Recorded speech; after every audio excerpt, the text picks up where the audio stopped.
Hello and welcome to episode 2 of True Talk. Today I'd like to talk to you a little bit about this wonderful collaboration tool that we all are fully aware of called empathy. Now the problem with empathy is not that we don't understand what it means. If you ask a group of people what they think empathy means, most people will get it right. They'll say it's something like imagining how another person feels and imagining what another person is thinking, viewing the world from their perspective, and that's obviously correct. The problem with empathy is remembering to do it. So unless you're one of those lucky individuals that is born with a very strong empathy muscle, you're probably going to fall into what most of us fall into, which is very much a me-first perspective. Our brains developed over time, they evolved over time to survive, and to survive for most of human history we've had to think about ourselves first. But nowadays survival is not such an issue for most people, so when you're working in an organization, empathy becomes a very, very powerful tool. It also helps you at home, it helps you as a leader, whatever it is that you're doing. So let's get back to the problem of how to remember to empathize.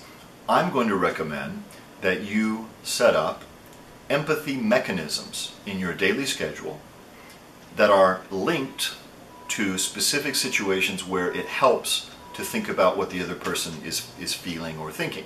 Let me give you an example. Let's say that you have a 13-year-old daughter. I have an 11-year-old daughter who's almost 12 who thinks that she's 18. So the example is very familiar to me. Let's say that you want to be able to talk to her on her level and to see the world from her eyes so that you can be closer to her.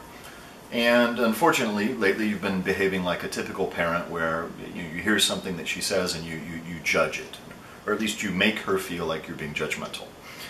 So an empathy mechanism in the case of your 13-year-old daughter would be, if you drive her home from school every day and you have 15 or 20 minutes to do that, that would be a 15 or 20 minute period where you're just focused on understanding her, if she's willing to talk to you. So you're listening, you're not judging at all, you're really trying to imagine how she sees things and so that you can get closer to her. And of course when you get home, don't turn on the judgment. It should be a judgment-free evening. So how is this a mechanism? It's a mechanism because it's very specific. It's a 15 to 20 minute period. You've also got the environment defined. You're in the car together. It's also tied to a specific event, which is taking your daughter home from school. That's how you set up a mechanism. It's really not that hard. Personally, I use all kinds of mechanisms for different important interactions. I mentioned in the latest True Insights that I do something with sales meetings where I imagine what the other side wants out of the meeting. That's a mechanism. I just get there early in order to do that. Before every training workshop or coaching session, I imagine that I am the other person, and I think about what the other person or the participants in the program might want out of that program, and it really gets me into a nice place where I'm open and listening and really able to connect with people. So, empathy mechanisms. Set them up, link them to specific events, make them as specific as possible. After practicing for a while, refining the process, it'll work. And the nice thing is, over time, it becomes a habit, so that it's no longer something, feels like work. It's just natural. Okay, I hope that this episode of True Talk has been useful to you. Feel free to leave us a comment or a question.